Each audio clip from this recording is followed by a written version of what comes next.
At Beck's Hybrids, we know that farming is important work, but it can be dangerous. That's why in Season 2 of Beck's Day Ever, we're exploring stories of rural rescuers who protect farmers and their communities. I'm Nate Furley, Regional Business Manager for Beck's Hybrids and a volunteer firefighter and first responder in my hometown of Gibbon, Minnesota.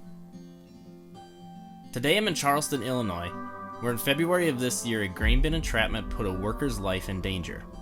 In an odd coincidence, the entrapment occurred during the state's Grain Bin Safety Awareness Week. When we first arrived on scene, there's the volunteer fire department that covers that area. They were already inside working. Their initial efforts, because there was still probably a 30-foot wall behind us of grain, I think saved him from being completely covered and saved his life. It was a very large bin, around 100,000 bushel bin. When I pulled up, I could tell that there were rescuers already inside the bin. There were multiple ropes or tag lines going inside of the bin, which is a good thing going to outlying communities, and they had their tag lines in place. So I knew the operations were somewhat going in the right direction versus just people everywhere. So they were doing great. There were fire engines on the scene. There was already an ambulance on the scene also.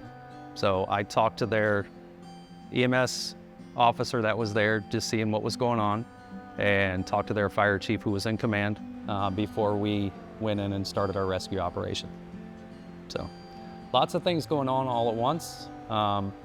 They told me that they had a couple different grain bin tubes already in the bin. The gentleman that was entrapped was stuck up to his neck. He was still talking, still with it. He could feel everything, but they were having a little delay on trying to get him out of the grain. He was still talking to us whenever we got there, complained of being cold, and was also just felt that crushing pain all throughout his body and unable to move. He was in good spirits most of the time. He was obviously scared, he was worried. I did notice that there was about a 30 to 40 foot shelf of grain on the east side of the bin, and all of our operations were on the west side of the bin. So that was definitely a concern for me, seeing that. About the same time, that's when my fire engine showed up with my rescuers, and a couple other responders showed up to start the operations. We had to make sure that the auger was shut down. We had to make sure we had no electricity running to the bin. We didn't want that victim to get sucked down anymore. They had not established any medical care yet on him, so I leaned over the tube and went upside down and started an IV and pushed some sodium bicarb right away, and then a bag of normal saline hung. Because their tubes weren't connected, started collapsing in on it, and it just kept flowing in worse then. My thought was if we could get in there, we could get our auger in there, we could somewhat alleviate the pressure on his body, and we might have enough to get him out of there real quick. None of the initial grain bin tubes were locked together. So that kind of hampered us a little bit. Made a decision to grab some spreaders and a ram and put that in the tube to kind of push the panels away from him, just to buy a little bit of space and time. I went ahead and had them put a tagline on the victim, which in turn ran up the inside ladder. Okay. Just in case that grain shifted anymore, we would have a way to find him. Kind of just trying to stop the bleed of the grain, coming in through the rescue shield. And so just using handheld augers.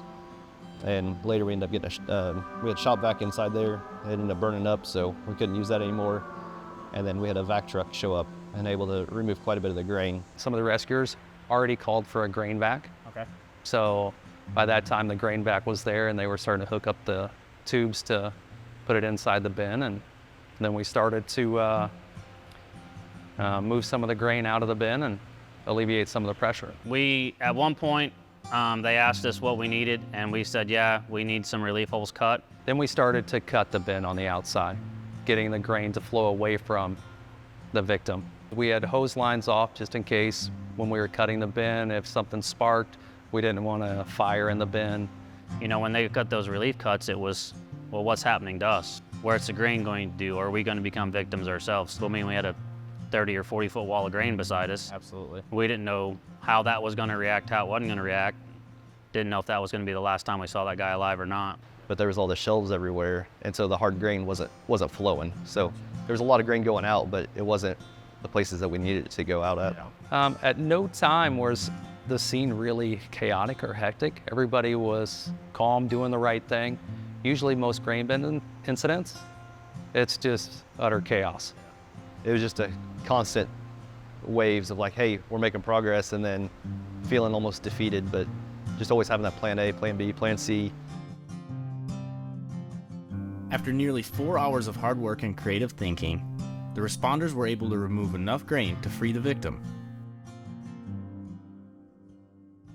We had a harness around him, and we were able to lift him out of there. He was able to help out a little bit, but he didn't really have any feeling in his legs, so his legs were pretty much useless, so we just had to pull him out of there. 4 hours of being stuck in grain up to your neck is not a good thing. Not a good thing, no. We pulled him out, put him on a backboard, secured him to that because he wasn't able to walk out of there. There was already a hatch on part of the grain bin, so we just load him on the backboard and take him out of the hatch and then hand him off to the flight crew and take it over from there. The victim was flown by helicopter to a nearby hospital and released days later. It's always a good day when you're called and you can actually help somebody.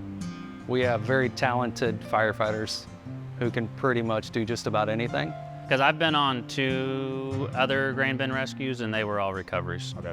There probably was a point where I was worried that he's not going to get out, but I mean, in this situation, you're focused on he's getting out. You know, that's the mindset we always have. The fire is going to go out. The rescue's going to happen. No, it was a great feeling just to, you know, been to grain rescue before and it didn't have the same outcome. And it's very rare that you have these positive outcomes like this. You know, a lot of times it's a different story. But so whenever you actually have a positive outcome like this, it's a great feeling. Yeah.